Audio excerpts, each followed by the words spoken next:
From the studio at the Connecticut School of Broadcasting in Charlotte, this is Adrian Brown with As the Buckle Turns, episode 21. That's right, bucklers. We done made it past 20 episodes. We're going to keep going on from here.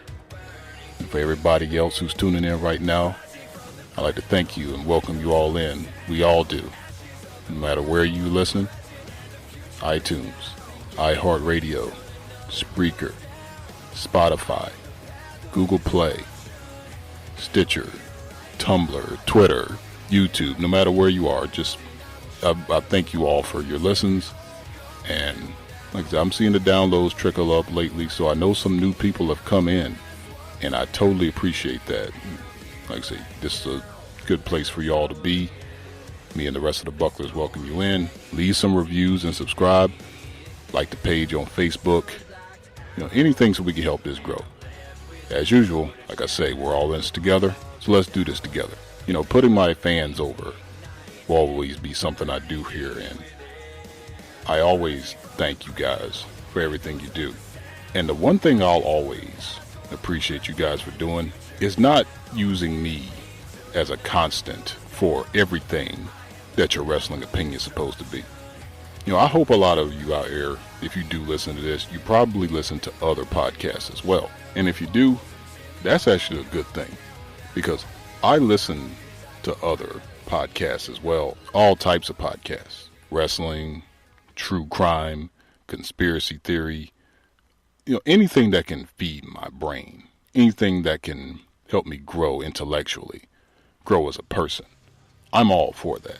And I hope a lot of you would do the same thing. But I think I have a smart audience that tunes into this, because this isn't more for the hardcore, the work rate stuff, the dirt sheet culture things, ratings and year-end awards and things like that. That's not what this show's about. I believe that my core group of fans here, they're not myopic enough to simply just go out here and say, you must listen to Adrian on As the Buckle Turns and nothing else. I don't think my fans are like that. That in a way is a true smart fan to me, but that is also a sign of intellectualism.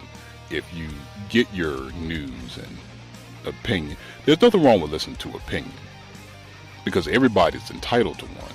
Everybody's got one. To acknowledge that other people may have different opinions than you is a good thing.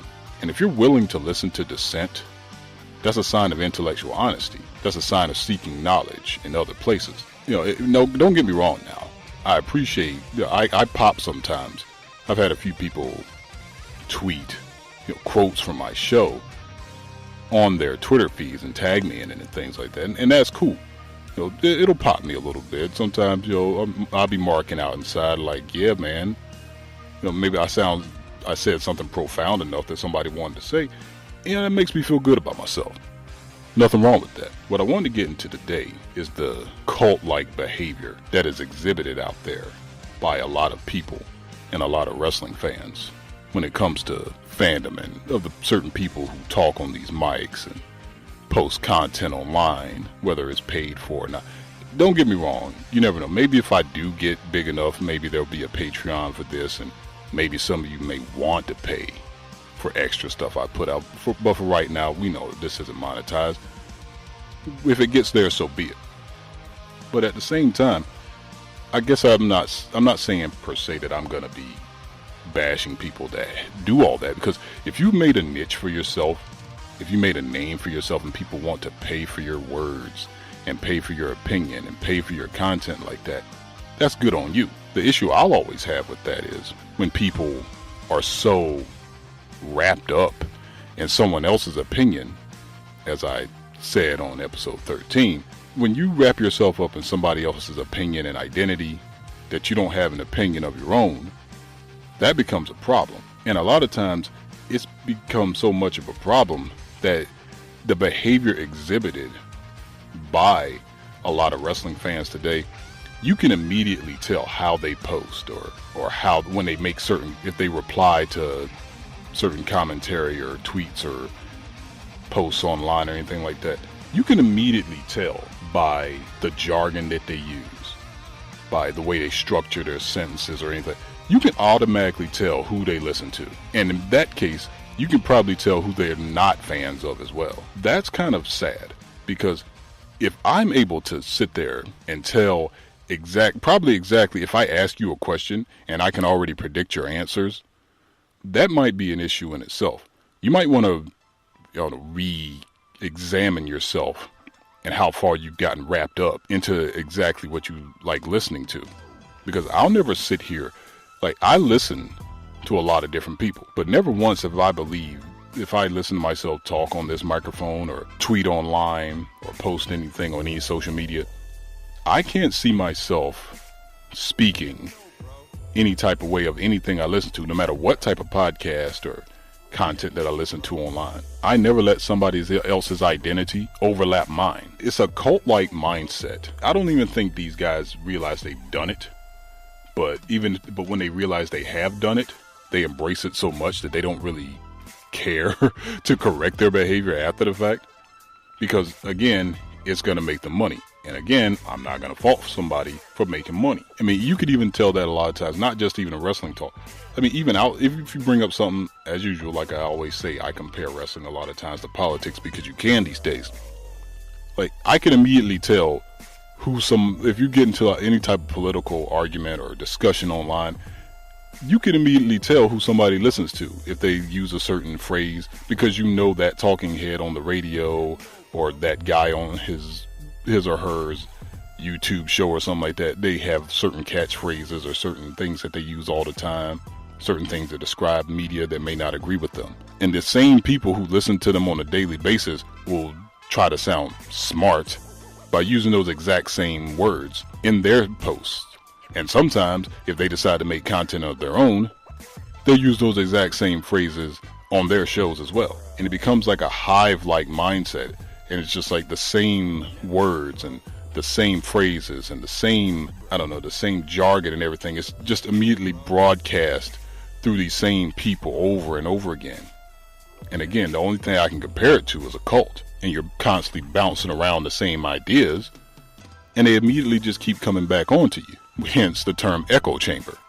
That's where that phrase comes from. Because the same thing, you as soon as you put it out there, it bounces right back to you.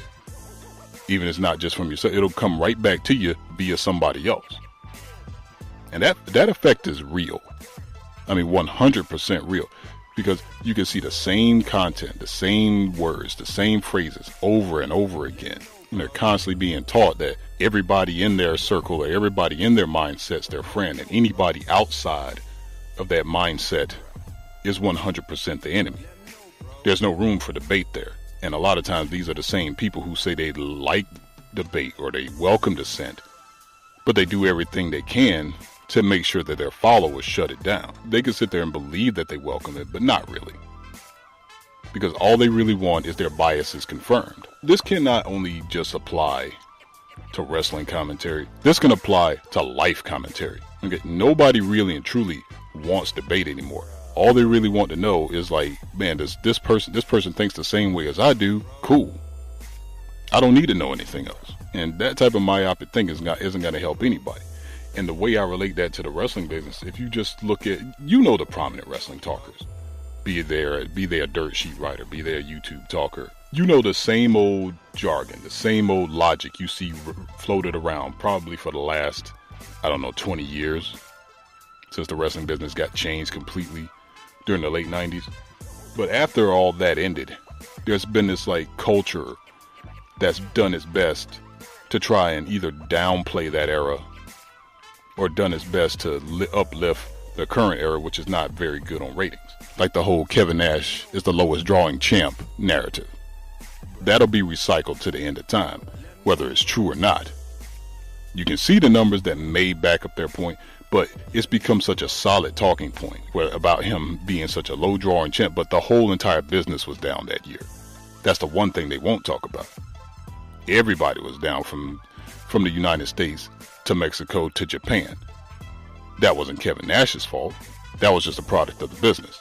But because the WWF at the time, as of course was the big dog, because he was the champion, he's always going to, since he was considered the face of the company, he's always going to get more blame probably more than he should. You know, I can understand how maybe you could probably use that as a point, but when it comes to the point when you compare that era to the numbers we had gotten lately, you can't even say that point anymore when Kevin Owens dropped the ratings all the way down to a 1.7. But yet and still, because Kevin Owens is loved, the hive-like mindset comes in again from the same people that love him so much. They're not going to put him down because they love the guy. Why?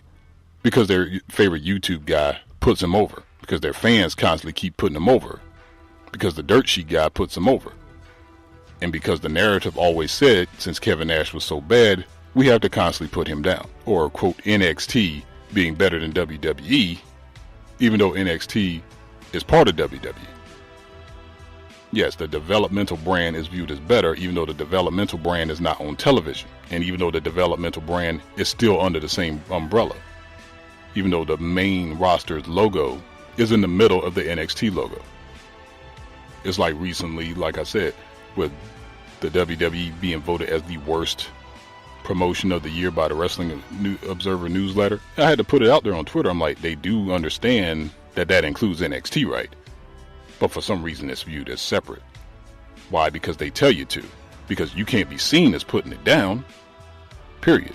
You can't put NXT down. You must put it over at all times, even if it's under the umbrella. And then they'll try and spin it and be like, "Oh, you know exactly what we're talking about. You're just parsing words." But it's the truth. It's under the same umbrella.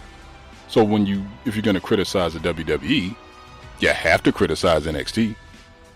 Besides, the show constantly runs in the red. It doesn't make the company any money. You can go to as many takeovers as you want. You can watch as much as you want on the network. But to keep that whole operation going down there in Florida at full sale in the PC, the WWE doesn't really make much money off of it. Well, maybe the Saudi money can probably push it over the top a little bit and keep them out of the red on that now. Maybe they can throw a few more dollars and sign a few more kids like they have. Or New Japan Wrestling being better than American wrestling. Better than it's ever been. Because they put over everything that's Japanese. It's got to be the truth, right? And fans will get on here and constantly say how great this is, how great Japan is, how great Japanese wrestling is compared to American wrestling, because their favorite dirt sheet guy puts it over and gives them more ratings than anything in America. Outside of NXT, of course. Everybody knows that's a Meltzer thing. The guy might as well be Japanese now. Or even with a guy like Keller, who puts down Sting, a legendary wrestler like Sting, constantly. And his fans will do the exact same thing on their accounts. Anything brought up with Sting, I will constantly see Sting is overrated, Sting underachieved. The exact same thing Wade says on his show. Putting down a great wrestler, a guy who had natural charisma, natural athleticism. Putting a guy like that down, and because Wade decides to do it, his fans decide to do it too. How sad is that? Or then there's always the biggest kicker of them all. Vince Russo killing WCW, which is a Brian Alvarez thing. So much so he even wrote a book about it and the guy wasn't there. The guy wants you to believe that a guy who only wrote the show, didn't sign checks now, didn't sign talent, didn't make any business decisions. All he did was wrote the show.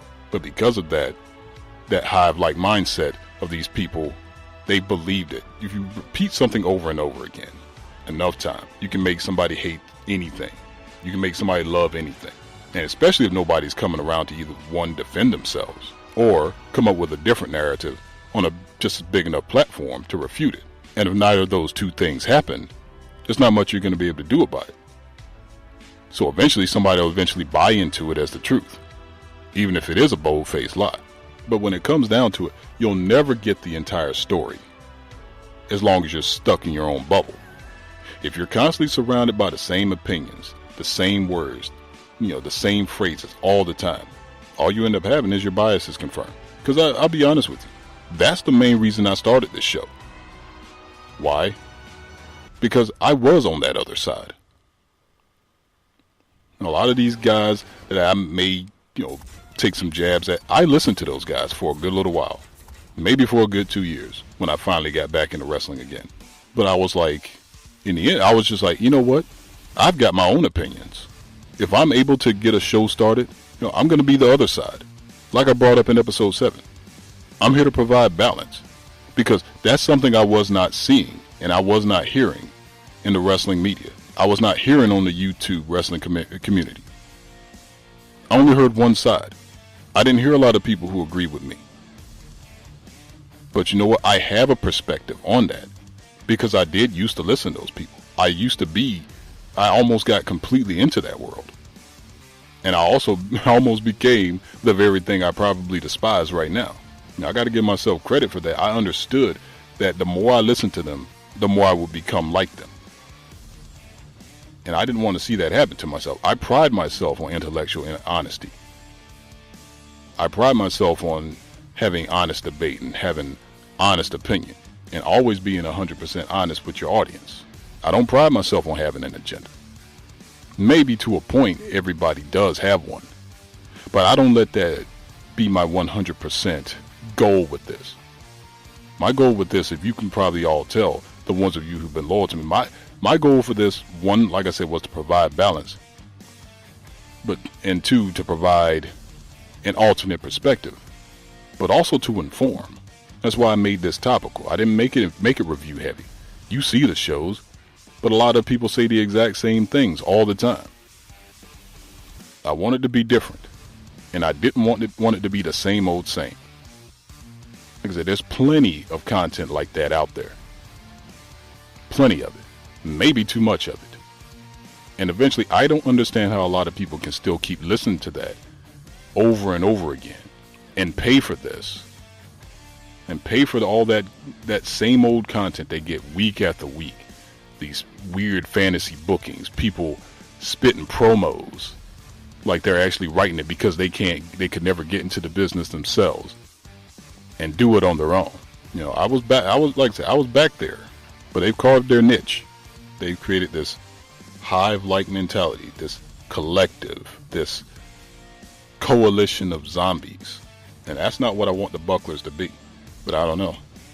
Maybe one day they'll decide to ditch that collectivist mindset, maybe collect their own thoughts, get their own shows, and finally spit some words that'll benefit somebody else because they got out of it and joined the resistance, which is us.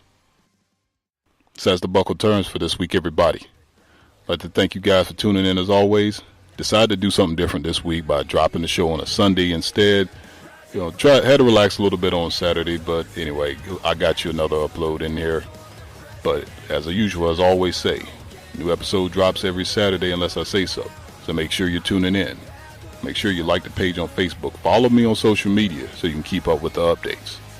We're all in this together, everybody. Please give a like, subscribe, share, follow, leave some 5-star reviews. And as usual, this is Adrian. This is Buckle Turns. See you next time.